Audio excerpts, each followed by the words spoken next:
Bro! Oh, this is funny. I like this. I like this. I like this. I like this.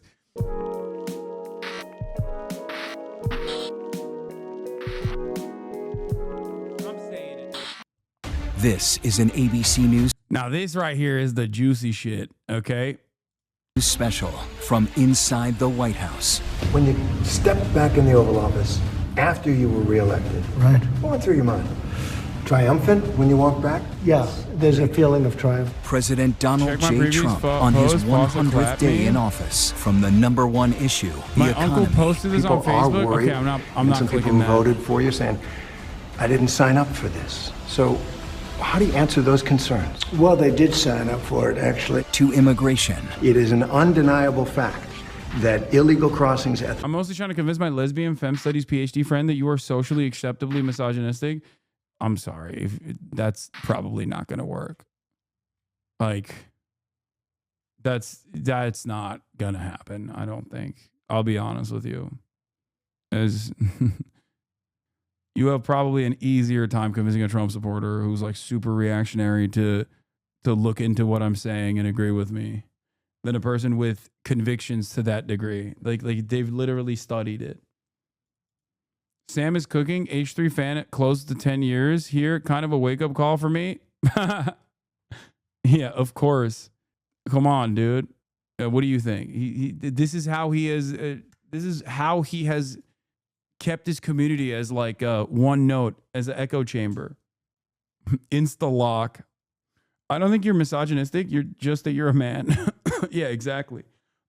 I'm not going to say that I don't have moments, but we're all imperfect.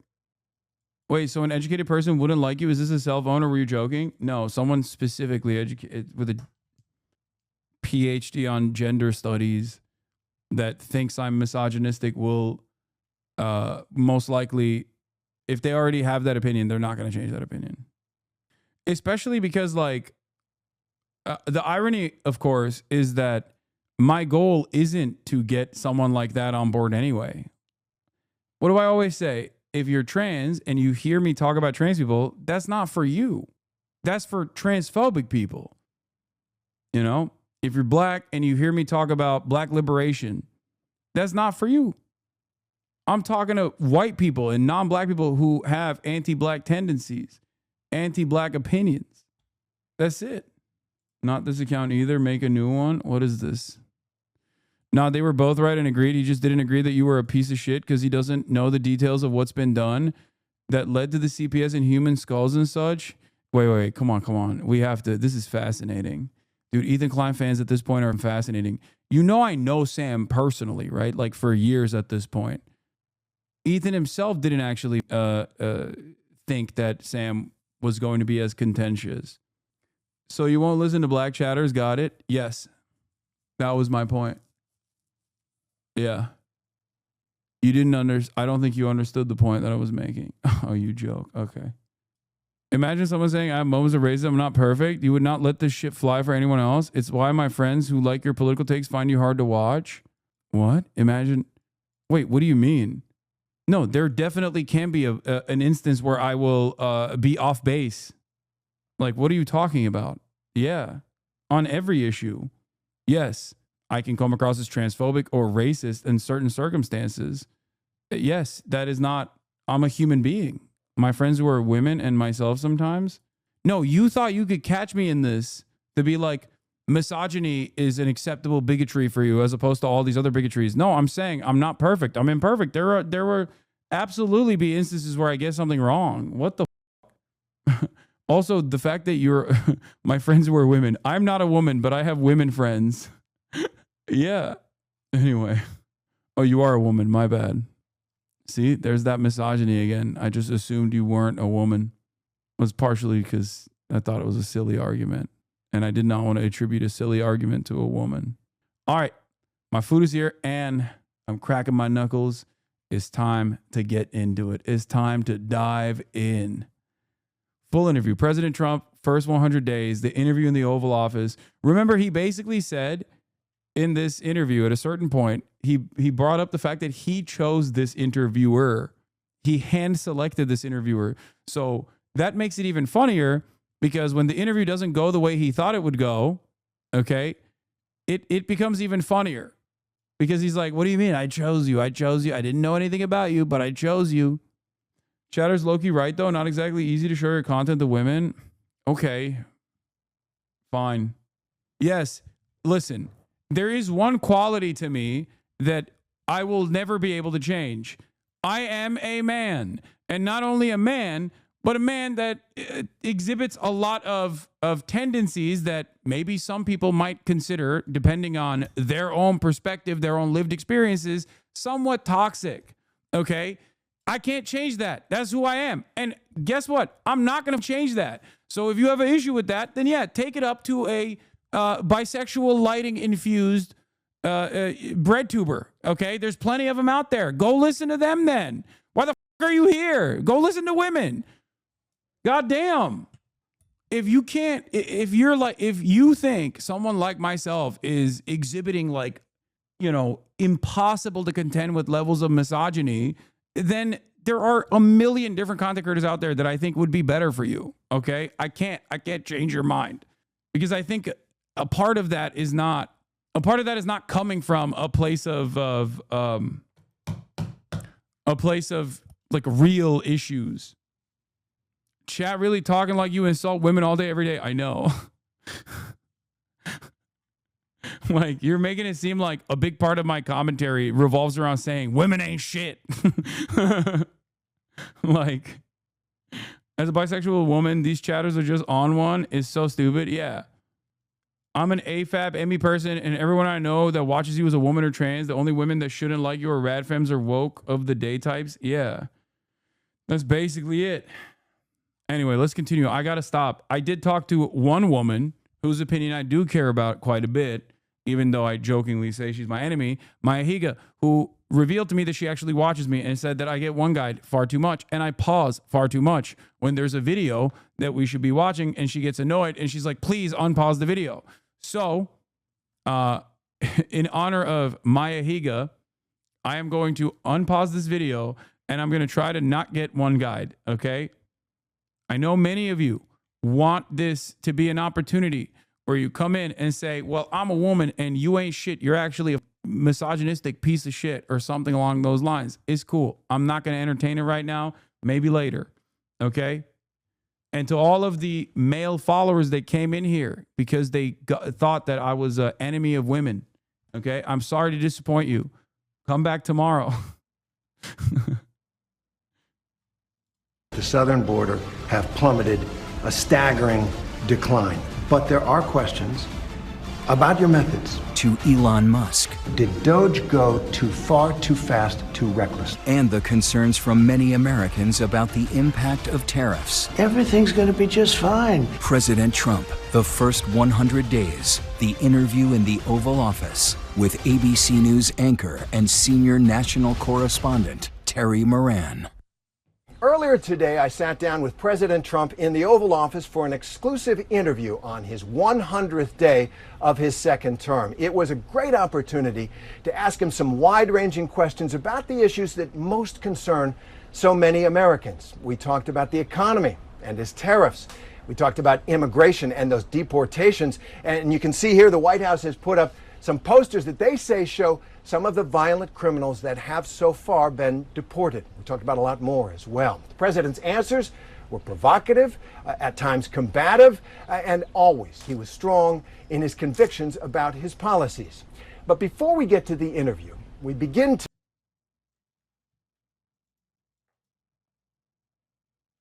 I think you're responding to what Trump is saying, I think, right? Tonight with a look inside the Oval Office. I'm not going to get one Donald guide. Trump I'm not pausing. has transformed. Sometimes Hello, it's hard. everybody. How are you? This is the Oval Office. This is the Resolute desk, which is really something very spectacular. Oh my There's God. nothing quite like it. It's out of And focus. they give you a choice of about 7 different desks, but this is the one I chose. Ronald Reagan had it. FDR had it. A few people had it, but I found it to be the most beautiful. It is amazing. This is an amazing space and amazing maybe architecturally wonderful, but amazing for what it represents. It represents the U.S., and if properly used, a lot of good things can happen. I see Ronald Reagan over there. Yeah, and Ronald if Reagan, improperly used, Trump being in happens. the Oval Office is very important. See Ronald Reagan here, and put him a little bit larger. It sort of seemed to fit very nicely. A little bit You larger. have, Democrats a little bit. You have Franklin Roosevelt. Franklin Roosevelt. So you look at that picture and people say, well, what's he doing up there? But look, he was a serious president, whether we like it or not. He was a Wait, four-termer. why wouldn't you like and, FDR? Went through a war. What the? You have Lincoln, you have Washington, but you look over here, that's Monroe, the Monroe Doctrine. Why is he up there? I think the Monroe Doctrine was pretty important. That was his claim to fame. Over here, you have the original of Chad, I say, why wouldn't Trump like FDR? Japanese internment camps is something that Trump would like. But even like Social Security and stuff, like, you're not supposed to say you hate those things. Those are popular things.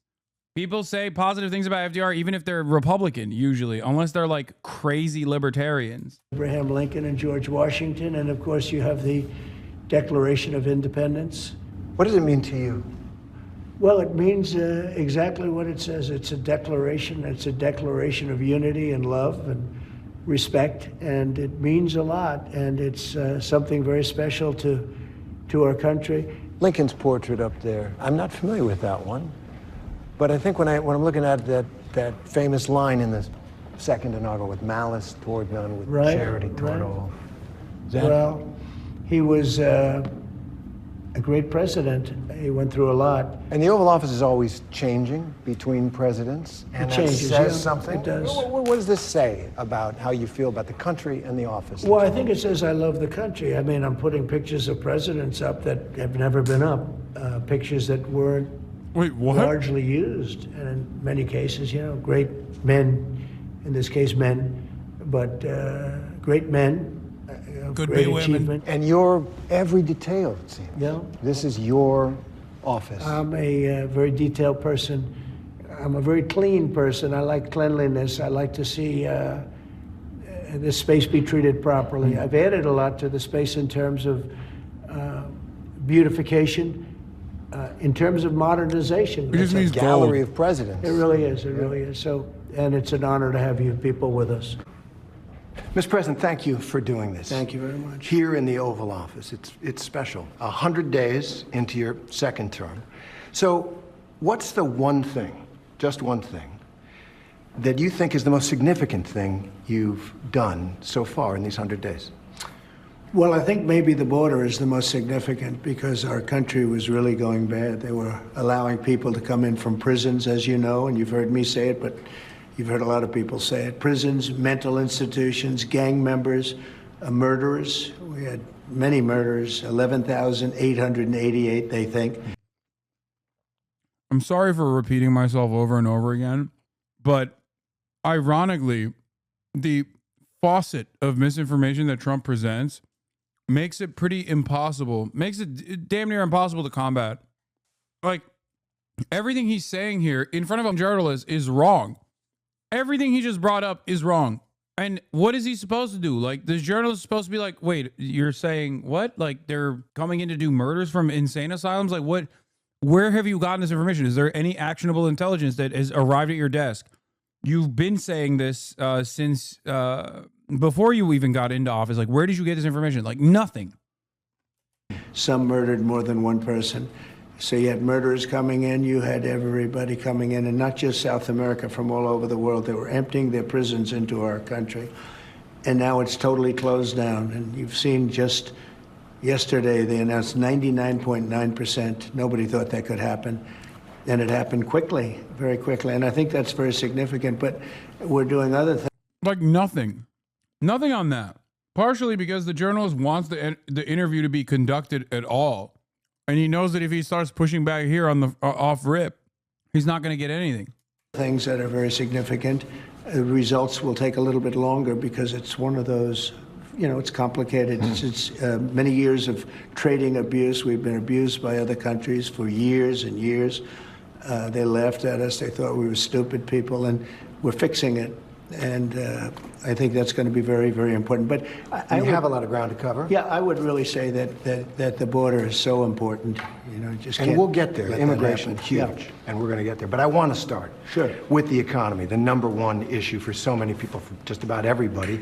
It's one of the main reasons that you're back in this office. And now we have this trade war with China that Moody's and other analysts say is going to cost American families thousands of more dollars per year. And there is a lot of concern out there. People are worried, even some people who voted for you saying, I didn't sign up for this. So how do you answer those concerns? Well, they did sign up for it, actually, and this is what I campaigned on.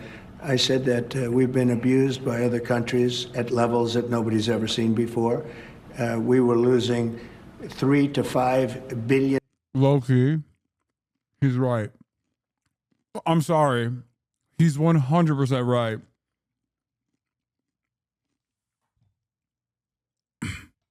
When Trump supporters say, oh, I didn't sign up for this, it's like, no, you did. You literally did. He said it like a lot. He said it nonstop.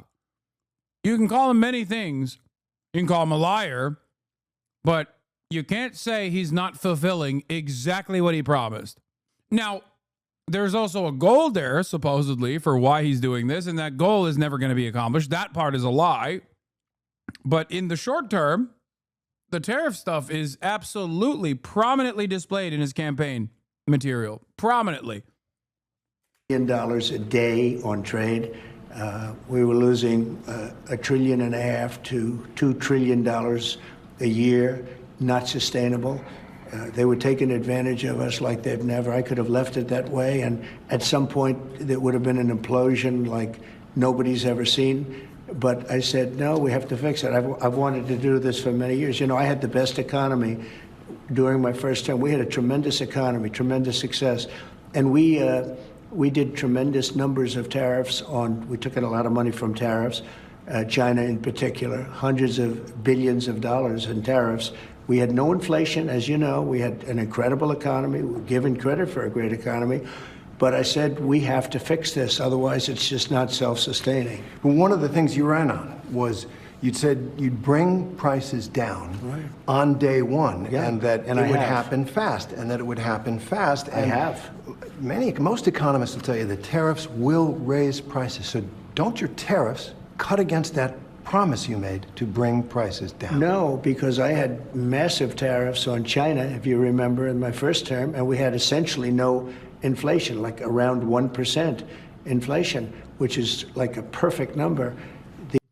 Dog, that's crazy to compare. One, prices for the key things that Donald Trump put tariffs on did go up. And two, that wasn't universal tariffs at 145%. And on top of that, the counter tariffs, the retaliatory counter tariffs that we received from China led to the American government spending more money on subsidies to farmers than they even collected from the tariffs. And then when Biden took over, it went through the roof. It went to probably the worst inflation we've ever had. I mean, we had an inflation nightmare. Now, if you look at what's happening now, we're only there for 100 days, as you say. And in 100 days, we took over. We had bad inflation for 4 years, for 2 years of, especially 2 years of his administration. I would say record-setting like we've never seen. They say 48 years, the worst in 48 years. I say it was much worse than that. Yeah. Right. So now if you look at what's happened, energy is down. Gasoline hit $1.98 in a few states during the last couple of days. It was $3.50 and $4 and $4.50. But gasoline is way down. When I took over, you remember the big thing with eggs. They hit me the first week. Eggs, like it was my fault. I said, I didn't cause this problem. This problem was caused by Biden. What's the problem with eggs? And they said, they've doubled. And well, eggs are down 87% since I got involved. A lot of that is and bird by the way, flu, and there were plenty of eggs for Easter, which we just went through. There were plenty of eggs for Easter. They were saying you won't have enough eggs for Easter. My secretary did a fantastic job on eggs. Groceries are down. Everything's down. Okay. Interest rates are the same. Interest rates should be down, but we have a Federal Reserve that wants to be stubborn. They want to be cute. We'll get to that. You said something a couple weeks ago that struck me. You said concerning the tariffs, which economists say are going to raise prices, you said, quote, hang tough. Yeah. It won't be easy. You said that to the American people. Is that what Americans should expect, some hard times? I've said that during my campaign. Look, we won a campaign by a lot. We won all 7 swing states. We won the popular vote by a lot. You know, we had a tremendous campaign. I said all of these things during my campaign. I said, you're going to have a transition period. We've been ripped off by every country all over the world. They're laughing at us. They thought we were stupid people, and we were. And I said, that's not going to happen. We're not going to let that happen. Hard times are ahead? I don't think so. I think great times are ahead. Look, since I came in, gasoline is down, groceries are down, egg prices are down, many things are down, just about everything. You know, you don't have the drop in fuel and energy and oil like we did. I took it from maybe... Covered this yesterday, but the price of crude oil has gone down, but the price of gas at the pump has not. And also on top of that, there's going to be some hard times in the recovery period. Would be correct if there was actually a recovery program, if he was also working on rebuilding a manufacturing base in the United States of America, rebuilding infrastructure, training the necessary labor force to be able to take on high precision manufacturing. You know, a competitive domestic manufacturing industry is a necessity. But because he's not doing that, and there's no plan to do that, and it's virtually impossible to do that within the capitalist framework that he has in mind, this trade protectionism is just idiotic. And all it will lead to all it will do is it'll lead to shortages, and it will lead to price increases and layoffs. $3.20, maybe more than that, down into a much lower number. When you have that kind of a drop, you're not going to have inflation. Not now, but it's the tariffs, right? We still have 145% tariffs on China. Your Treasury Secretary said we basically have an embargo on China. Look, you're trying to say something's going to happen, Terry. No, okay, well, nothing's going to happen. You know business. Terry, I want to ask you. I do know business. Yes, and so 145% tariffs on China, and that's good. Basically that's an good. embargo. They deserve it. It'll raise prices on everything from electronics to clothing to building houses. You don't know that. You don't know whether or not China's going to eat it. That's mathematics. China probably will eat those tariffs, but at 145, they basically can't do much business with the United States. And they were making from us $1 trillion a year. They were ripping us off like nobody's ever ripped us off. And by the way, we have other countries that were just as bad. If you look at the European Union, it was terrible what they've done to us. Every country, almost every country in the world was ripping us off. They're not doing that anymore. I want you to think about the boom that this country has had in small businesses, mom and pop Etsy stores, small businesses that became big businesses. They haven't had a boom because of inflation. Well, the boom was inflationary boom. The people were wiped out with inflation. I mean, you read the news, you do the business stuff, I assume. Now, a lot of them built those businesses on the trading model. Yeah, and they're going to make more money They now. sourced their products overseas, and now they're looking at an extinction event. I've been here. There's disaster. I'm sorry. I'm so jealous. I can't help myself. I can't help myself. Why does he get this level of why does he get this allowance? Why does he get to destroy small businesses and restructure the economy, but not actually end up restructuring the economy? There's just no way that a Bernie Sanders style person, if they were to engage in like building a robust manufacturing base and then doing trade protectionism, there's just no world in which the media would not be calling for his head. Like this is infinitely kinder. This is infinitely kinder than what he deserves. Like, what do you mean? Well, he doesn't even ask, like, what do you mean when you say we're getting ripped off? Do you mean like the trade scheme that America has designed for the rest of the globe? Is that what you mean? Is us getting ripped off? Is poorer countries basically trading on the dollar? So we just give them IOUs and they get cheap labor as a consequence of that, like affordable goods as a consequence of that? It's so annoying. For them. I've been here for 3 months. I've taken a trade deficit down to a number that's very, very starting to get really good. I just got here. We had a country that it was not sustainable, what Biden did to this country, between the open borders where criminals poured into our country, between every country in the world ripping us off on trade. It was not sustainable. So your message to those small businesses who are saying, we can't live a month, 2 months with these tariffs. Apple got a big deal. Is there something for them? No, not only Apple. We've got $7 to $8 trillion being invested in our country in 2 months. Biden didn't have that over a year. I mean, if you look at Biden, nobody was really investing in this country. Everybody was ripping off our country. Apple's putting up $500 billion, but that's only one of many companies. Companies are flooding into our country right now. So your answer to the concern about the tariffs is everything's going to be hunky-dory? Everything's going to be just fine. It wouldn't have been if I didn't do this. I had a choice. I could leave it, have a nice, easy time, but I think ultimately you would have had an implosion. Our country had inflation that was worse than they've ever had it before. You don't mention that. Why don't you mention that? We had the worst inflation probably in the history of our country. People say 48 years. Probably in the history of our country, we had the worst inflation. And people were dying over the inflation. You know that. Now the grocery prices are coming down. The energy prices are coming down. Gasoline's coming down. It's all heading in the right direction. Okay, let's move on to immigration. Coming up. It is an undeniable fact that illegal crossings at the southern border have plummeted, a staggering decline. But there are questions about your methods. President Trump, the first 100 days continues. Okay, let's move on to immigration. And as you said, it is an undeniable fact that illegal crossings at the southern border have plummeted, a staggering decline. But there are questions about your methods. And so I want to ask About my message? Methods. Incredible take from ABC. Thank you for your impartiality, sir. Yeah, I mean, if I were to, crime is overwhelmingly committed by men who are natural-born U.S. citizens. Yeah, if I started killing every man who's a natural-born U.S. citizen with a state mandate, yeah, we would eviscerate crime. We would lower the likelihood of crime. If I started killing every child, every male child that is being born, yeah, we would eradicate crime, I guess. Does that seem like a good approach? I'm trying to win the girly pop nation back, by the way, with that argument. You guys like that? You like how I snuck that in? The rad femmes that are like, the rad femmes that say I'm not sufficiently pro-women, I think I'm bringing them back. I'm winning them over.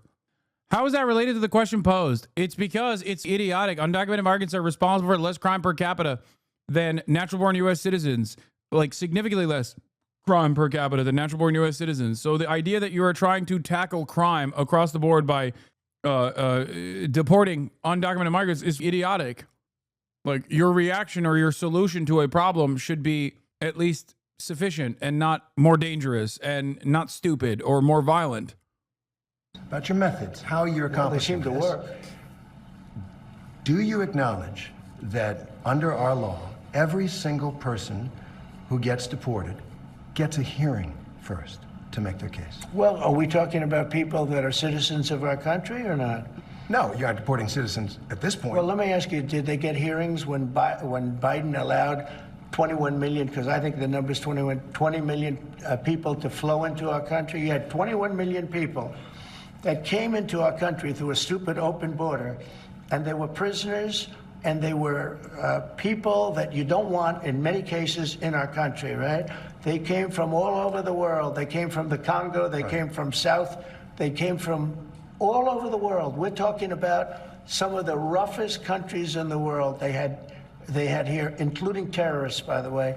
Now, but did we give them a hearing when they came in? Well, the law requires that every single person who is going to be deported gets a hearing first. Well, do you acknowledge that? I'll have to ask the lawyers about that. All I can say is this.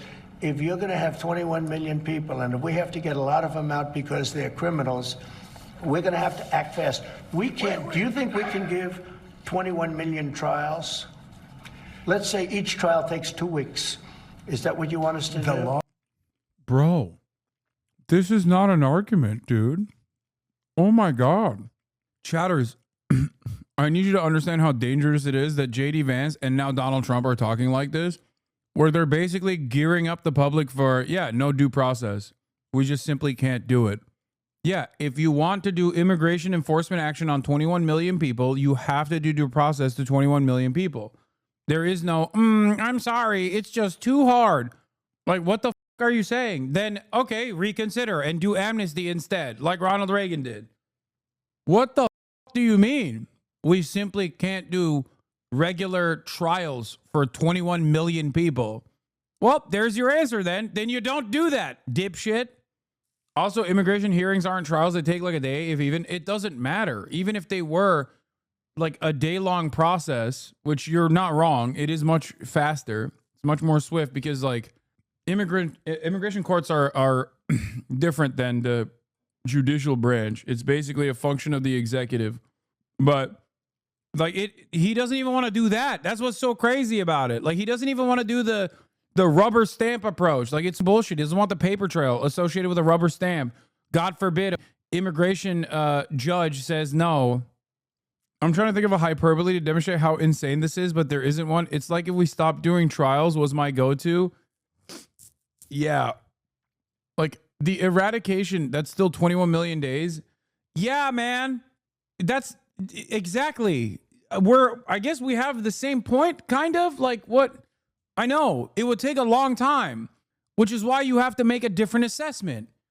And the solution can't be, oh, it would take too long of a time, so we have to literally eradicate due process. Because guess what? As this administration has shown already, when there's no due process, they send the wrong people over there. When there's no due process, you can be sent over there if you don't look sufficiently citizen-like. Also, yes, there's not one immigration judge, and there is not one case that the immigration judge takes every day. It doesn't matter. 21 million is a massive number. There's no world in which, if there was actually 21 million people that have to be deported from U.S. soil, that have done like egregious crimes or whatever, first of all, America would collapse. Like, can you imagine the world that Trump presents without any pushback whatsoever? I want you to close your eyes and think about that for a moment. That there are 21 million rapist, drug-dealing murderers who are parasitic forces on U.S. soil, and they are always just doing hundreds of thousands of murders a week or a year. Like, that would be a psychotic, that would be cyberpunk, dude. That would be video game Grand Theft Auto server, PvP unlocked. Like, think about it this way. There's a police force in every city in the United States of America, okay? There is a police department in every single locality in the United States of America. Do you know how many cops are in the United States of America total? 891,289. Okay? Now imagine there's a cop in every city. Like, you've seen a cop. You see cops all the time when you're driving. Now imagine that there are 20 times the number of like bloodthirsty rapist beheaders out there. They would be everywhere. What are you saying? Like, it's just like such a stupid number to present. It makes no sense. Law is the law, sir. The law is the law, and you're the law doesn't say anything about trials. No, not trials, hearings. I said These hearings. people came in, they're not citizens. They came in illegally. They came into our country illegally. We have to get them out. There's a legal process for that. I can't, sure, and we follow the legal process. I can't have a trial, a major trial for every person that came in illegally. We have thousands of murderers that came in. They're going to murder people. They already have murdered people in our country. Right, so we have to get them out, and we have to get them out fast. Really bad guys, but in our country, even bad guys get due process, right? If people come into our country illegally, there's a different standard. These are illegal. They came in illegally. But they get due process. Well, they get a process where we have to get them out. Yeah. Okay, let's talk about the Venezuelans. They get whatever, my lord. What does that mean?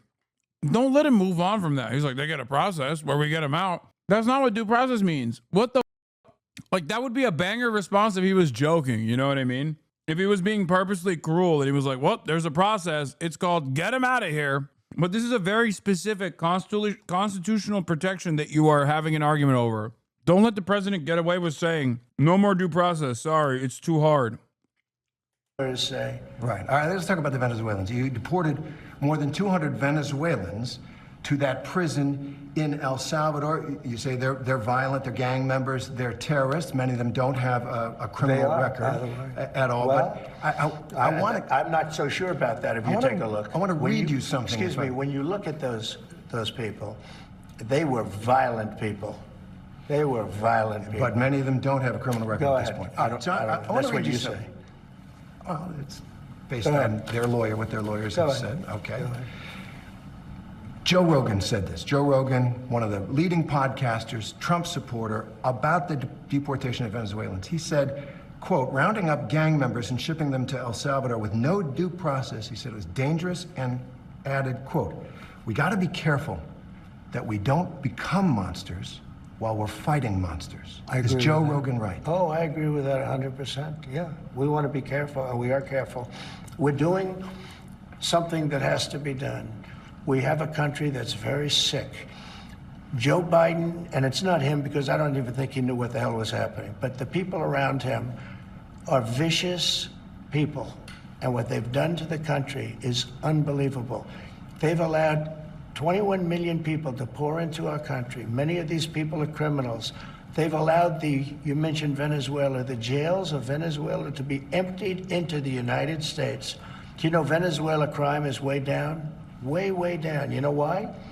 Because their criminals are now living happily in the United States of America, and we're getting them out. And I was elected to get them out, and we're getting them out. Under the law. And we're getting them out fast, and we're getting them out legally.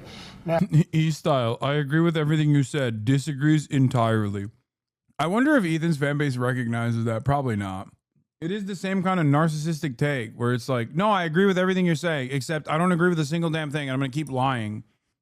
Like, just kidding. Don't agree at all. Now, in some cases, we have judges. In some cases, they're radical left judges. What happened the other day where a judge was protecting a criminal was horrible.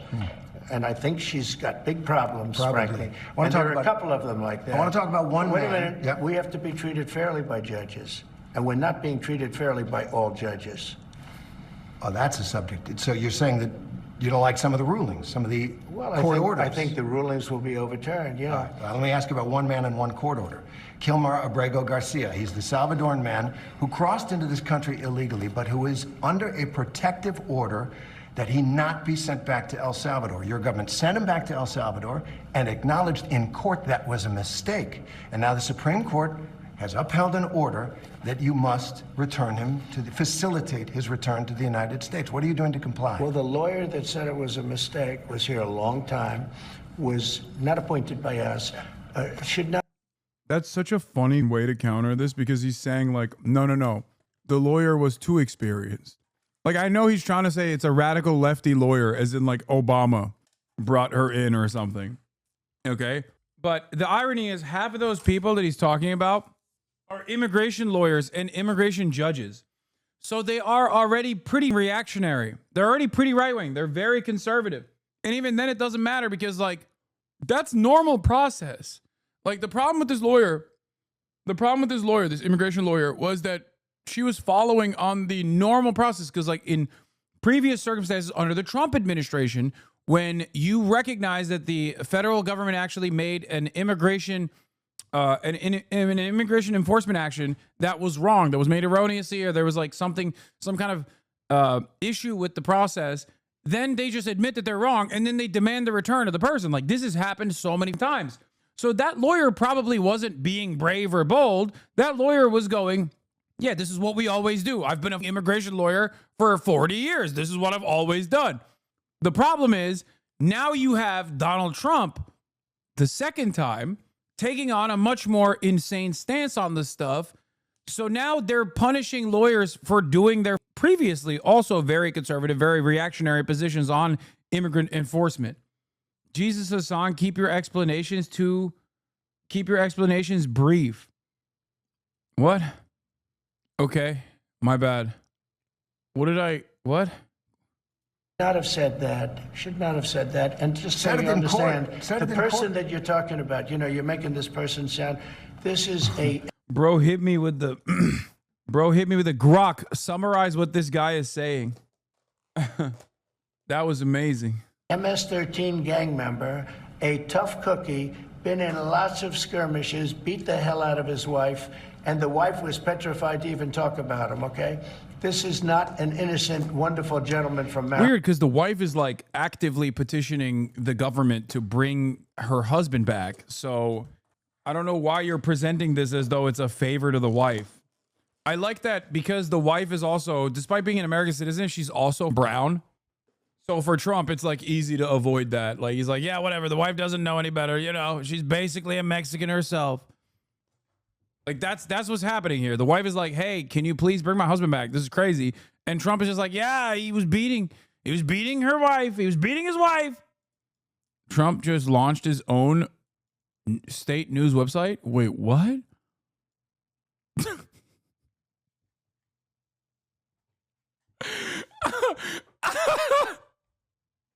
Bro! Oh, this is funny. I like this. I like this. I like this. I like this. I like this for very nerdy reasons. This is, I think, basically trying to recreate Drudge Report. Famously, an old school right-wing publication that is now anti-Trump. So I think they made it look like Drudge Report on purpose as like a you to Drudge Report to be like, yeah, we'll make our own. Most successful first 100 days in presidential history. Oh, I love this. White House Wire. Speaker Johnson, 100 days, 100 stories. POTUS, in the coming weeks and months, we will pass the largest tax cut in American history. Trump launches his own Drudge Report. Drudge Report. Oh, that's so funny. Oh, what is happening, dude? Oh, God, look at Drudge Report, by the way. This is literally so... Who designed this? I don't know, like some dude in 1997. The most racist guy you know from 1997 designed this and was like, I cooked. They have not changed the design of this website since it started. Yeah, GOCD shit. And it's funny because they used to be like, obviously they're like super right wing, but they became anti-Trump somewhere along the way.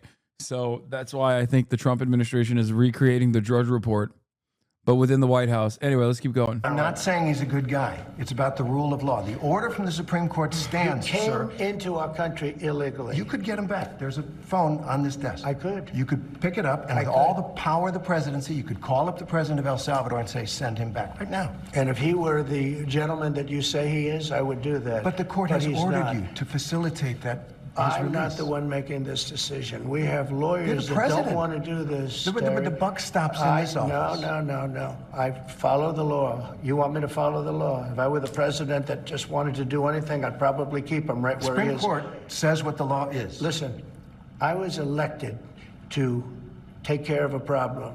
It was a unforced error that was made by a very incompetent man, a man that turned out to be incompetent, that you always said was wonderful, a great genius, right? And now you find out, all of the media now, they're saying what a mistake they made. A man who was grossly incompetent allowed us to have open borders where millions of people flowed in. I campaigned on that issue. I wouldn't say it was my #1 issue, but it was pretty close. Right up there. I campaigned on that issue. I've done an amazing job. I have closed borders. He said you couldn't do it. You wouldn't be able to do it. It would never happen. Well, it happened, and it happened very quickly. Wait a minute. When we have criminals, murderers, criminals in this country, we have to get them out, and we're doing it. By law. And you'll pick out one man, but even the man that you picked out, he said he wasn't a member of a gang. And then they looked, and on his knuckles, he had MS-13. There's a dispute Well, over that. Wait a minute. He had MS-13 on his knuckles tattooed. Oh, he had some tattoos that are interpreted that way. But let's move on. Wait a minute. Hey, Terry. He did not have the letter MS-13. It says MS-13. That was Photoshop. So let me That was Photoshop. Terry, you can't do that. Hey, they're giving you the big break of a lifetime. You know, you're doing the interview. I picked you because, frankly, I never heard of you, but that's okay. I picked you, Terry, but you're not being very nice. He had MS-13 tattooed. We'll agree to disagree. I want to move on to something else. Terry, do you want me to show you the picture? I saw the picture. And you think it was Photoshop? Well, here we go. Here we go. Don't Photoshop it. Go look at his hand. He had MS-13. He did have tattoos that can be interpreted that way. I'm not an expert on them. I want to turn to Ukraine, No, sir. Terry, I want to get to Ukraine. No. He had MS as clear as you can be, not interpreted. Yesterday, when I watched this part of the broadcast, when I watched this part of the interview, I realized something was wrong. I realized that this is full Brandon. Like he went, we have Brandonized. We have Brandonification that has been implemented in the White House. It is truly terrifying. I think Donald Trump actually believes that this dude had the letter M, the letter S, the number 1 and the number 3 on his knuckles. Ivy League educated conservative response to this, by the way. Another example of Trump taken literally, not figuratively. Of course he knows the gang member didn't literally ink that on his fingers.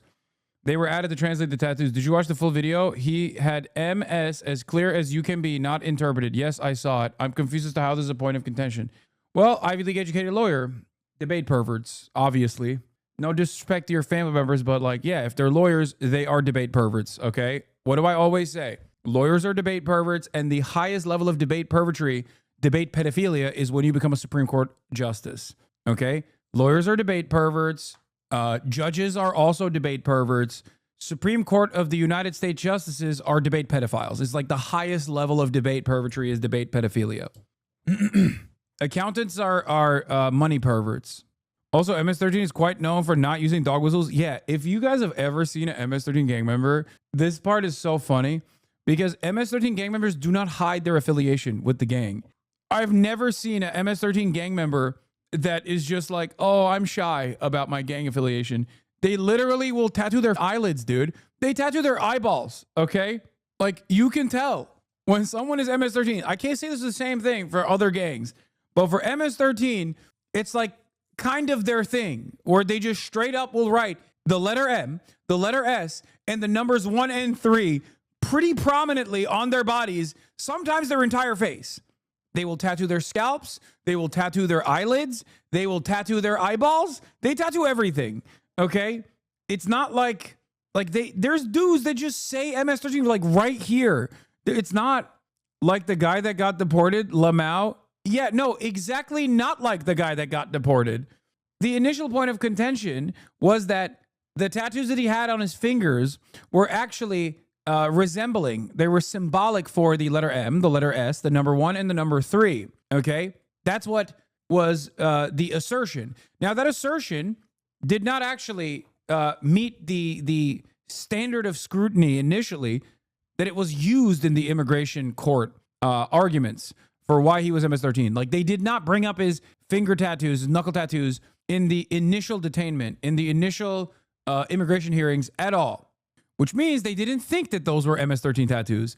And as a matter of fact, they so didn't think that those were MS-13 tattoos that they actually didn't even bring it up until like 2 weeks or 3 weeks of controversy. The Donald Trump administration just basically made up a whole bunch of shit and then decided post hoc that this was the one to land on. But it didn't even end there. And the reason why I think this is a really particularly insane situation is because Trump doesn't even just think that his tattoos are actually symbolic, like this is an average MS-13 gang member, by the way. I wonder what gang this guy belongs to. I simply cannot tell. Okay, not exactly shy guys. Okay, not exactly shy, especially because like people say MS-13 gang members are like heinous, like particularly heinous. They do like incredible crimes, and it is true to a certain degree. Maybe not to the same degree as like Trump talks about them, but like they do a lot of shit. Like if they're around a cop, like it's over anyway. Okay, yeah, bro, he has multiple sclerosis. Microsoft fan. Yeah, that's what this is. That's probably what this is. You're right. In any case, that's not even the argument here for Trump. However, Trump is making kind of that argument, I guess, where he's saying MS-13 gang members, they don't hide that they're MS-13. See, he very clearly wrote the letter M, the letter S, the number 1 and number 3 on his tattoos. He thinks this shoddy Photoshop, or not even Photoshop, MS Paint job is literally real tattoos. He thinks this letter M, this letter S, this number 1 and number 3 on his knuckles is actual ink and not like something that a person, like a staffer, added on to the photo so that he could make a more convincing argument that like this is what the indication is. That is what this argument is. That's what Trump is saying right now. And obviously that's not the case. He doesn't have the letter M, the letter S, the number 1 and the number 3 on his knuckles. Obviously that's not the case. Except Trump is not doing this other thing where he also claims that the dude also had the word marijuana, the word smile, the word cross, and the word skull also tattooed. He just thinks these letters are tattooed. Why doesn't he think these are also tattooed? It doesn't make any sense. That's why I say, wait, so Trump actually believes the shitty MS Paint markers added on are actual real tattoos? Does he also think he tattooed marijuana, smile, cross, and skull on his fingers? This is a severe cognitive issue. And it's funny because Tim Pool and everybody else basically kept saying, oh, you guys are R-worded for believing that. Holy liberals fall for the shit because their influencers are R-worded. Trump appears to hold up an altered image of wrongfully deported man's hand.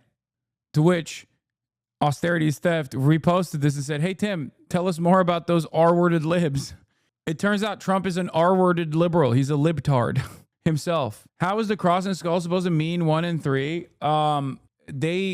They were saying that the cross is supposed to imply 1 because it looks like a 1, even though it would probably imply 4. And they're saying that the skull has 3 holes, and that's why it's supposed to imply 3, except the skull has 4 holes because it has a mouth hole too. So I don't even know why. So it would be MS44, I guess. But it doesn't matter because they made it up, chat. That's it. And here's the other thing. Yeah, psychotic numerology bullshit. They're reaching. They are reaching. Exactly. But even if that was the case, even if this dude had literally the tattoo of MS1 and 3, there has to be due process. You can't just decide post hoc. Wait, Tim deleted the tweet? No, he didn't. No, it's still there. You heard from Netanyahu since your secret meeting with him? Yeah, he told me you're gay. The only like good argument I saw was that he was trying to cover up the tats. You can see the shape 3 in the skull. I don't know. Oh, wait. So that's a separate argument. You're saying that he actually did have the M, the letter S, and the number 1 and the number 3 on his skull, on his knuckles, but then he tried to do a cover up by adding like a marijuana leaf and a smiley face. Okay, how does a smiley face turn into the S then? Yeah, this is the other argument I've heard. No, skull in Spanish starts with C, and C is the 3rd letter in the alphabet. Okay, smiley face. What is that? How do you say that in Spanish? What letter does that start with? Why is S in English for smiley, but then skull is in Spanish? Sonrisa? Oh, it also starts with smiley, also starts with S? Okay, I'm believing it now. I'm on board. Carita de sonrisa. Smiley. This guy got me. Smiley face. Anyway, none of this matters because 1, no due process. That's the point of contention. And 2, Trump doesn't even make that argument. Trump makes a different argument. Okay? And the argument that Trump makes, the argument that Trump is making is that he already had the letter M, the letter S, the number 1, and the number 3. I'm using my words very deliberately and very carefully here because this back and forth shows Trump seemingly thinking that Kilmar Abrego Garcia, our Maryland resident, had the letter M, the letter S, the number 1, and the number 3 tattooed on his knuckles. He makes this very clear in his pushback. This is why people no longer believe the news, because when it's he was fake photographed news. in El Salvador, they aren't there. But let's just go on. They aren't there when he's in El Salvador. They weren't there, but they're there now, right? No, but they're in now. your picture. Terry. Ukraine, sir. He's got MS-13 on his knuckles. All right. Okay? All right. We'll take a look at that. You do such a disservice. We'll take a look at Why that, don't you sir. just say, yes, he does, and, go on to something else? It's contested. Ukraine. Coming up, the Russia-Ukraine war, Don't You forget, think he wants this peace? is a You think Vladimir Putin wants peace? and that historic meeting. President Trump, the first 100 days, continues. I want to turn, I was just in Rome, and to that moving photograph of you and President Zelensky sitting in St. Peter's Basilica talking peace. It went around the world. Sure. Take us into that moment. Well, look, the Ukraine is a very serious, very tough situation. And this is Biden's war. This is not my war, but I want to see if I can solve it because probably close to 5,000 young soldiers a week are being killed, Russian and Ukrainian. We also spend a tremendous amount of money in Ukraine, and Europe should be spending much more than us. They're not. They're spending much less. It's been badly handled by the Biden administration. It's been badly handled all the way around, the way around. That moment.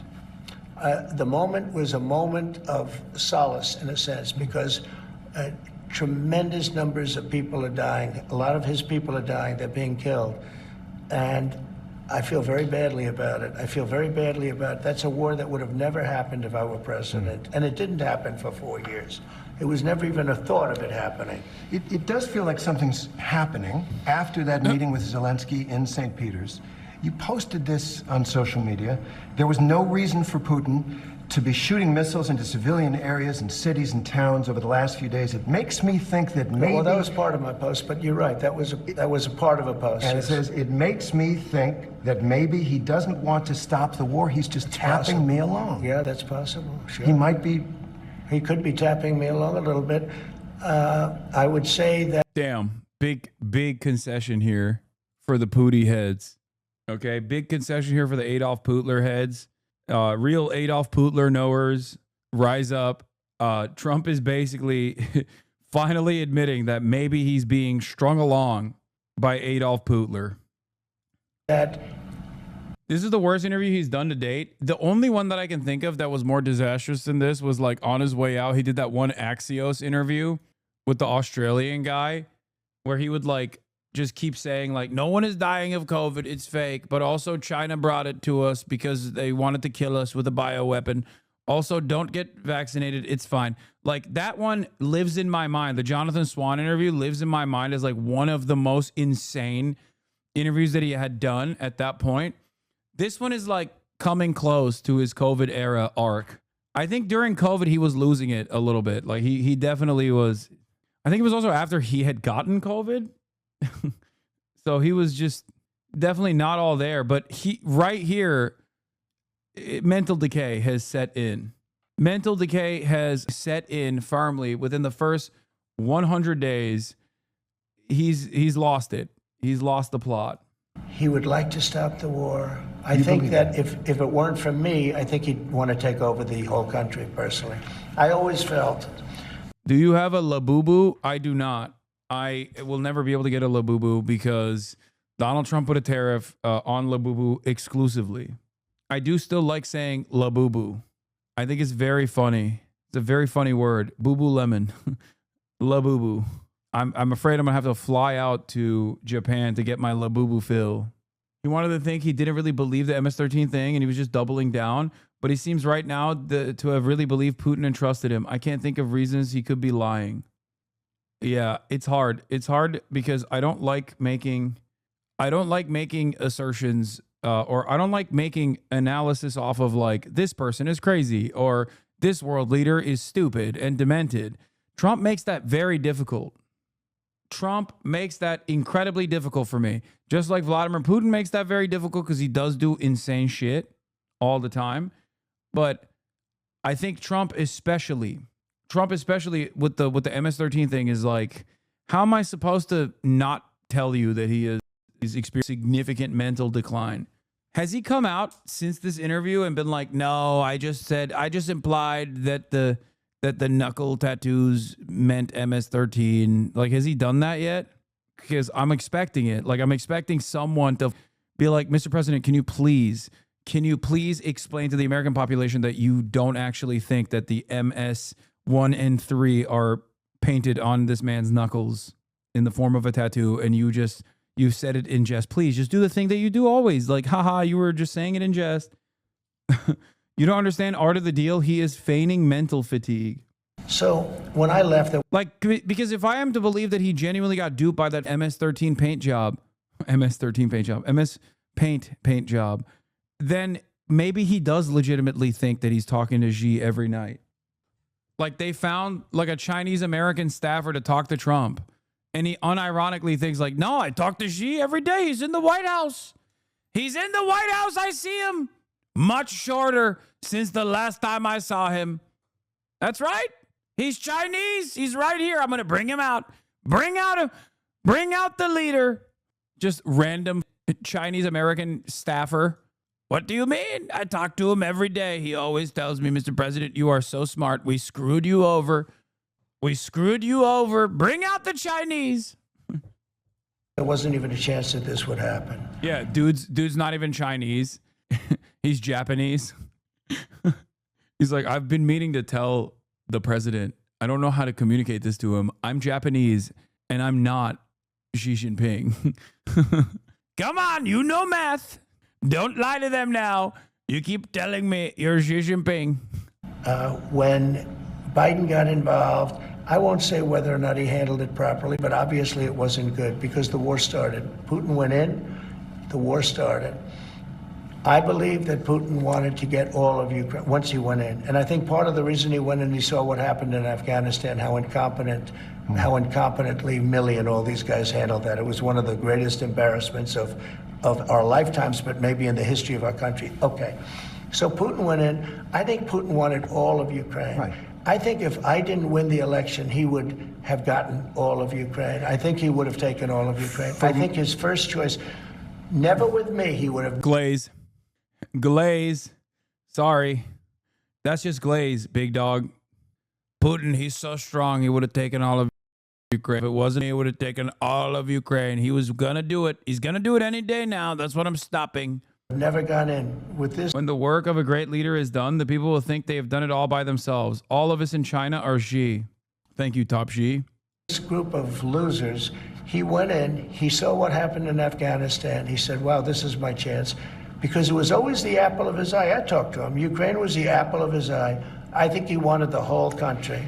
You've said for months. Because of me, I do believe that he's willing to stop the fighting. Don't forget. You think he wants peace? You think Vladimir Putin wants peace? I think he does, yes. I think Still. he does. I think even with the raining missiles I think he really, his dream was to take over the whole country. I think because of me, he's not going to do that. Do you trust him? Do you trust him? I don't trust you. I don't trust a lot of people. I don't trust you. Look at you. You come in all shooting for bear. You're so happy to do the interview. I am and happy. Then you start hitting me with fake questions. You start telling me that a guy whose hand is covered with a tattoo doesn't have the tattoo. You know. All right. I mean, you're being dishonest. No, I'm not. Let me no, just I'm tell not. you, do I trust? I don't trust a lot of people, but I do think this. I think that let's say he respects me. And I believe because of me, he's not going to take over the whole. But his decision, his choice would be to take over all of Ukraine. Okay. It's a war that never should have happened.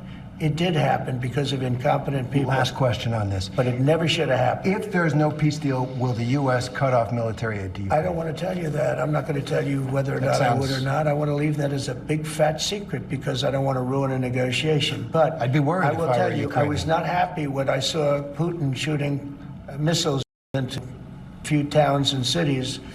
And that was not something that I like seeing. And I thought it was inappropriate. But I think the whole war is inappropriate. Okay. Again, it's a war that shouldn't have happened. This is a war that if the election weren't rigged, and it was totally rigged, the 2020 election, if it weren't rigged, you wouldn't have that. You wouldn't have had the embarrassment of Afghanistan. You wouldn't have October 7th with Israel.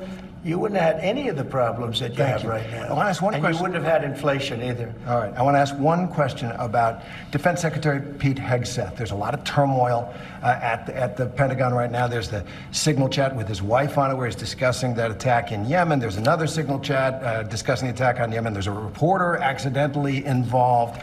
You said the other day that you had a talk with the secretary. Did you take him to the woodshed?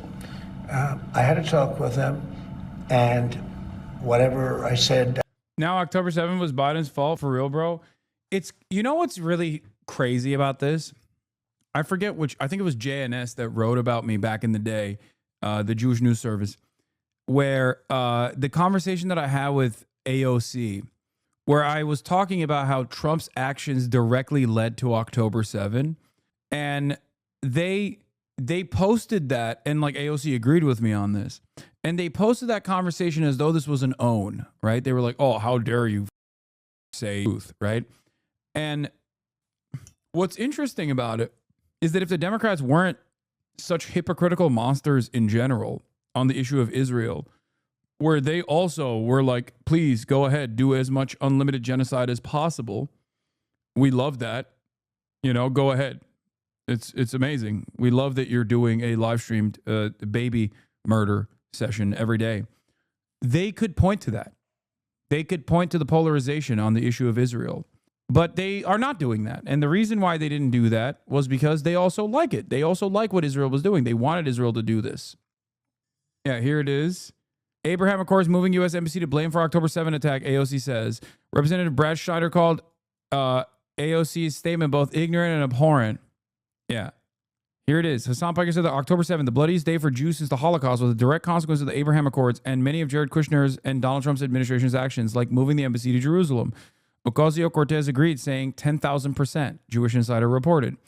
He is just as responsible for October 7 as anyone else, Piker said. It directly happened as a direct consequence of him moving the embassy to Jerusalem, recognizing the annexed territory of Golan Heights as Israeli territory, going against international law, and also conducting the Abraham Accords, completely sidestepping the Palestinians in the conversation. That is a major reason. I cooked. Once again, posting my W's. Thank you. And the funniest part about like pro-Israeli outlets in general is that they don't even try to say this argument is wrong. They just know that their audiences believe that this argument is wrong. What's the real reason for October 7? It's because, all Arabs and all Palestinians are anti-Semitic monsters that wanted to do mass rapes and they're barbaric, right? That's it. That is the real driving motivator in the minds of Israelis and in the minds of people who are pro-Israel, which is precisely the reason why they don't see any reason, just like the free press, did not see any reason to go through my remarks and address them or correct the record on them. They just basically expect their viewership to go, how could he say this? It's true. There's no counter to my point because it's correct. You see? But I think this conversation also demonstrates the depravity of the Democrats, like their morally repugnant behavior when trying to continue Israel's bloodshed instead of driving a partisan wedge on this issue. Part of the myth that is that opposing Israel on any front is inherently evil, so just posting this sort of thing as if it was a problem to say it is part of that. Exactly. But to the average person, they're not hopped up on Zionist propaganda to that degree, which is why this division has taken place even in the Western world at this point, where there is this generational divide. They don't have that propaganda baked into their consciousness. So they look at that and go, what? Why is this outlet even saying this is anti-Semitic? This is not anti-Semitic at all. The average person, like what a Hasbara rag, what a pro-Israel rag presents as anti-Semitic information is not going to come across as anti-Semitic information to the average person. That's it. And they just cannot figure that out because they're so lost in their own propaganda. They believe their own shit. I probably wouldn't be inclined to tell you, but we had a good talk. He's a talented guy. He's young, he's smart, highly educated, and I think he's going to be a very good hopefully a great defense secretary, but he'll be a very good defense secretary. You have 100% confidence in I don't have 100% confidence in anything. Okay, anything. Do I have 100%? It's a stupid question. Look, it's a pretty important position. No. You don't have 100%. Only a liar would say I have 100% confidence. I don't have 100% confidence that we're going to finish this interview. We will. Let's go. Coming up, President Trump on Elon Musk and Doge. Did Doge go too far, too fast, too recklessly? President Trump, the first 100 days, continues. Elon Musk and Doge. Everyone knows that there's wasteful government spending. It's really important. But the cuts have had some serious consequences.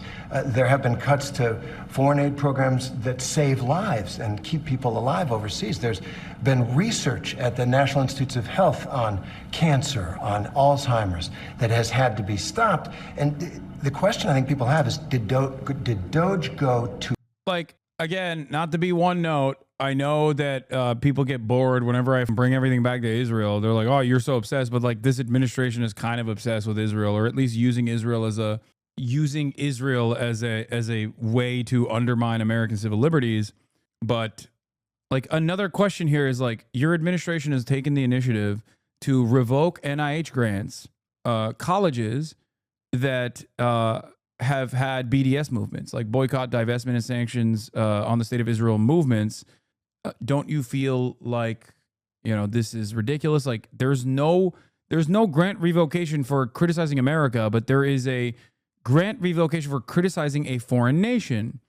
How do you claim to be the most free speech principled president who is killing cancel culture while simultaneously taking the initiative to remove grants from colleges that are engaging in like cutting edge publicly funded research? You kind of are, man, not going to lie. Yeah, you only think that if you are oblivious to the ways in which this administration is utilizing Israel and criticisms of Israel as a way to listen to my words. Listen to my words. Do you feel like that's not important to address here?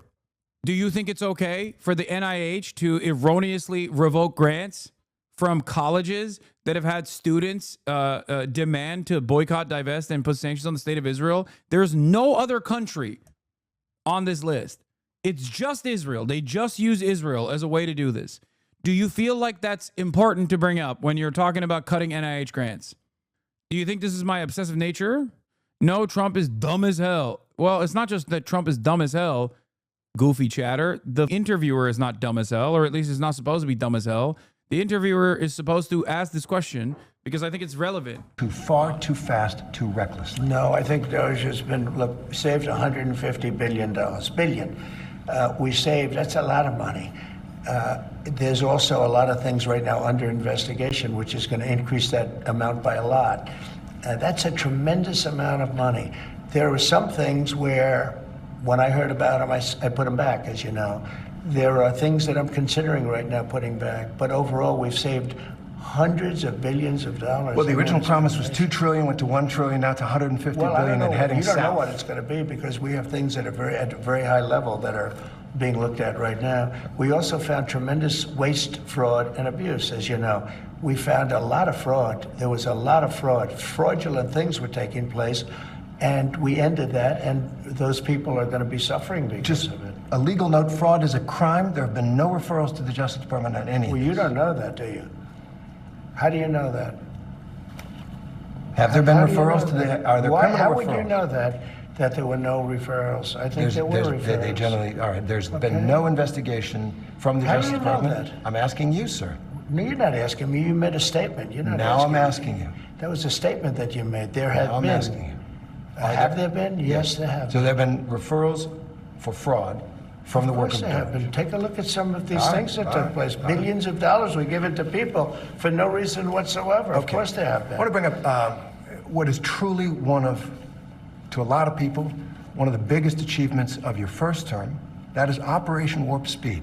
You got that COVID vaccine up and going and distributed, and a lot of people took it, and a lot of people feel their lives have been saved by it. Now we have this measles outbreak, biggest in a decade in Texas, and it's because people aren't getting their children vaccinated.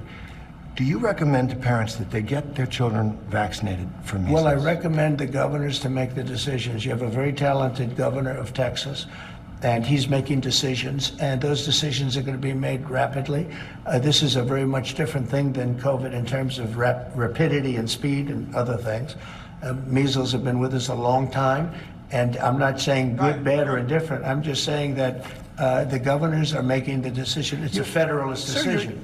The president is our leader in so many ways, and your voice counts so much, and you can't tell moms and dads, yeah, it's a good thing to get a measles vaccine. Do I recommend it? Yes. Yes, I do. I recommend it, yeah. Got it. That was my question. Do I mandate it? No. No, I didn't. But I do recommend it, yes. Good.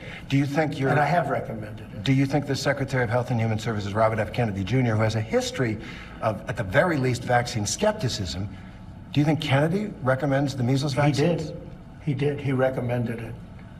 Yeah, he did. You're satisfied with his Yeah, I mean, he recommended that they go out and get the vaccine. Okay. Yeah. Still ahead. I'm asking the justification for going after people you don't like. President Trump, the first 100 days continues. I want to talk a little bit about presidential power, the powers that you have in the presidency temporarily that the American people have given you, right? You've revoked a lot of people's security clearances. You've revoked people's security details who are still threatened, with death threats. You've gone after law firms because they've employed people you don't like, or they have represented people you don't like. Well, they obviously agreed because they paid me a lot of money. Well, the reason they agreed is because you were threatening to destroy their business with your executive order that said you can't represent clients for the federal government. That's their bread and butter. Boys. These are the biggest, most powerful lawyers. These are not people you got a lot of leverage as president. As president, you've got all the cards. I mean, they paid hundreds of millions of dollars because they felt, I guess, they probably felt they did something wrong. It was for survival, sir. No, it isn't. You're crushing their business. These firms are very powerful firms, and there's 15 of them. And these are firms that probably, look, you have to ask them. In fact, this is a separate story.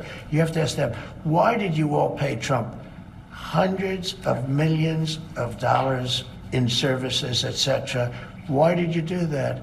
I don't know. You don't think that we have a clause in the thing that, while we admit no wrongdoing, but it's like one of those things. And now I'm friendly with those firms, but it's, these are the most powerful firms in the world. And they just signed whatever I put in front of them. I've never seen anything like it. I'm actually surprised myself in a certain way.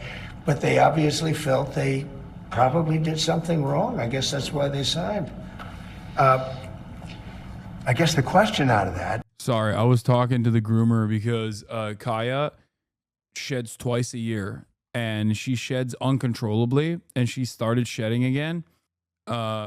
So I was asking the groomer like what to do in that situation. I was like, what do I do? How do I deal with it? Like, should I get any tools or whatever? Yeah, there was a groomer in my house. He's gone now. Dr. Disrespect. She sheds a lot twice a year, but while she's shedding she sheds for like 2 months almost. Winter coat, summer coat. I don't know. Once in the spring and summer and once in the fall, winter. So all year technically, yeah. So I was just trying to ask like, what can I do? Should be 2 big blowouts a year for her coat. Yeah, that's exactly what's going on. Has Kai ever interacted with cats? Yesterday, she did a little bit. She just treats them as prey. If you save her fluff, birds will use it to make nests in the spring and the summer. She needs a bit wider place bed there. She's struggling a little bit and get comfortable. Thank you, Chest Twitcher. I know the approximate size of bed that makes her comfortable. She's pretty comfy, I think. She sleeps on it literally the entire day. We use a Furminator on our dog. Yeah, that's what I've heard. This interview actually paints kind of a sad picture. He's this curmudgeonly old man who should be on top of the world as a leader of the free world. And it sounds like he's muttering about how everyone's out to get him. And he's surrounded by sycophants who are saying, yes, sir, you are so right. Everyone's against you. You poor thing. I mean, that's kind of what happened with Biden too. Except he was like, that's kind of what happened with Biden too. Except he also was just like so totally and utterly brain broken that I think he just couldn't comprehend what was going on around him. Is the concern that people have. Are you using your powers as president to get personal revenge? No, I'll tell you what you're really not asking, and you should be asking. There has never been a president in this country, in the history, that was persecuted like I was persecuted by really crooked people, dishonest, horrible people, and it's been proven. So when you say I'm treating people rough, I'm not treating people rough. I was treated worse than any president in the history of our country. And people figured, well, maybe that's it. Finally, we got, he's leaving town. There goes the helicopter. And then I came back. And I came back because I have tremendous support. When you win an election like I won it, and you will admit I won all 7 swing states, I won the popular vote, I won 2,750 districts compared to 500 districts. That's why the map is all red. And those people feel that I was treated unfairly. But does that give you the right to go after your political opponents with the powers of this office? I'm going after, all I'm doing, hey, Biden did something to me, and I did something to Biden. And you know why I did it? Because he's grossly incompetent. That's not a man. Trump needs to be stopped. Hasan, do something. Trump on possible toy shortage. Maybe the children will have $2 instead of 30. Guys, it's not toys, it's figurines. But also, in any case, it's another one of those like weird, oh God, I hate finding myself in a unique position where I hate finding myself in this like weird predicament where on the one hand, he's like kind of doing degrowth. So I'm not even totally against it. But on the other hand, it's like he's right. He's just the worst person to make this point. You know what I mean? Where it's like, he's not wrong when he says this, but it's not like there is an alternative that he has designed anyway. And it's not just toys. Does that make sense? It's not toys. We're not talking about just toys. We're talking about like every single thing that comes out of China that is used in the process of manufacturing. God, I hate it. I hate it. I hate him so much. He makes me so mad. The way he operates makes me so mad. One, he makes me mad because he causes a lot of harm. But two, he makes me mad because I'm jealous. I'm jealous that he gets to do this. And he doesn't actually get the same pushback that like a Bernie Sanders type would. A Bernie Sanders type would probably lead to a little bit of economic instability in the short term. Okay. But like the expectation is that any Democrat that wants to fix this system that is fundamentally flawed is going to go through the ringer, and they're not going to have a base of support like Donald Trump has. A base of support that's just like held together by pure cult-like religious fervor towards their leader. And also, it won't matter because Trump can f this up. Trump can basically break everything with no actual real discernible solution. It makes me so jealous. And I think any leftist that tells you that this is not like unimaginably frustrating to think about with like a leftist Trump, right? Like an actual socialist Trump doing a similar thing. Any leftist that doesn't recognize that is lying to you, or they're just delusional. Like there is definitely something to admire about what this asshole is able to get away with. I hate it. I hate it so much. Ugh. He has king power, and to use it as a central planner would fix this country inside 5 to 10 years. That's what yes. If there was a figure that was able to just be Trump, if Trump got beamed with the socialism dart, the socialism laser tomorrow, and restructured the American economy, nationalized the extraction industry, and created this central planning committee where they rebuilt this robust manufacturing base, like all this stuff. And he was still the same like dipshit who just goes on TV and he's like, I'm going to do this and it's going to suck for a little bit, but it's going to be good. 20 years down the line, you'll be singing my praises. Like that would unironically extend a lifeline to the American empire, to the project of America. But unfortunately, that's not happening. The exact opposite is happening, where we have a reactionary loser who is stupid and is isolated from obviously anyone with a semblance of intelligence, surrounded by sycophants, breaking everything with no solution to fix it. And we have a Democratic Party that is supposed to resist against this kind of thing and undermine this project, but they're too busy trying to find the oldest person in Congress to put into a position of power. They're like, where is the oldest guy in office or gal in office? That's what they're too busy doing.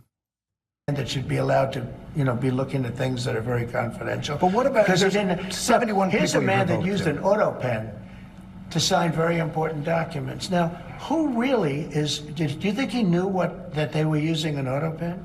I mean, he used an auto pen to sign very, very important documents. And so those are really the questions you should be asking. What do you think of the auto pen? Who wielded the auto pen? Because whoever that person was, think of it, whoever the person that wielded the auto pen, he was really the president of the United States. Because I don't think that Biden knew anything about it. Fair enough. But you are the president now, and I'm asking the justification for going after people you don't like. Yeah, he's like, what about all the shit that you've messed up? What about everything that you've been messing up? He's like, well, Biden had an auto pen. Okay. No. People that I think are dishonest. It's not that I don't even know most of them. They're people that I think These people are made you angry. No, it's not anger. These are people that I think are very dishonest. I don't think they're worthy of being able to go into top secret information. I don't even know what the angle is here. Like, what is his obsession with the auto pen? Is he implying that, like, Biden was held together? Is that the conspiracy? Is that, like, Biden was held together by a group of people that were, like, making decisions at his behest? Is that what it is? Like, that's... And I guess it's not, like, that crazy of a suspicion. I think that's fine. And Biden did that with many of our people. But when you look at it, these are people that I don't think are worthy. That's my decision. It's not a question of anger. Okay. I understand you just had a phone call with the new Canadian premier, and they just had this election. Yeah. You were a big issue in it, and Canadians, many of them, are really angry, furious about your talk about we're going to take over, Canada's going to become the 51st state. And it kind of is of a piece. A lot of travel is down into the United States from around the world. It feels like there's been reputational damage. The country's doing great. Well, prices are down. Not the tourism. Gasoline's down. Energy's down. Tourism is going to be way up. Wait till you see the numbers. The tourism is way up. Not now. Now Canada, tourism's doing very well. We're doing very well. We're doing very well. Wait till you see the real numbers come out in 6 months. Dude, what? Dude, that's crazy. Like, this is such a ridiculous lie. There are immediate numbers to very quickly just, show that he is lying. He's like, tourism is down like 30% by some countries. You don't need to look at 6 months from now. You can look at right now. People are legitimately scared about being detained by a Gestapo officer and possibly even sent to CCOT or not be able to enter the country. Like, what? There are travel advisories from a bunch of other foreign nations. And to be fair, they're not even being hysterical. So many Australians will not go here anymore. Dude, I was thinking about that. Like, I want Boy Boy. And I did a thing to come here for the summer as they always do. But, like, also at the same time, like, they've been around. Okay. I feel like they're just gonna not be allowed into the country.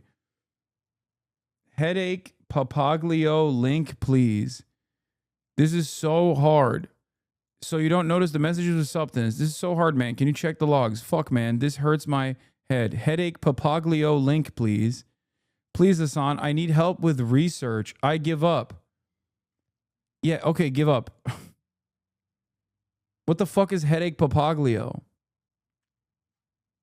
From now, when you see the numbers. But do you think, I'm going to ask you, if I may, do you think the reputation of the United States has gone down under your presidency? No, I think it's gone way up, and I think we're a respected country again.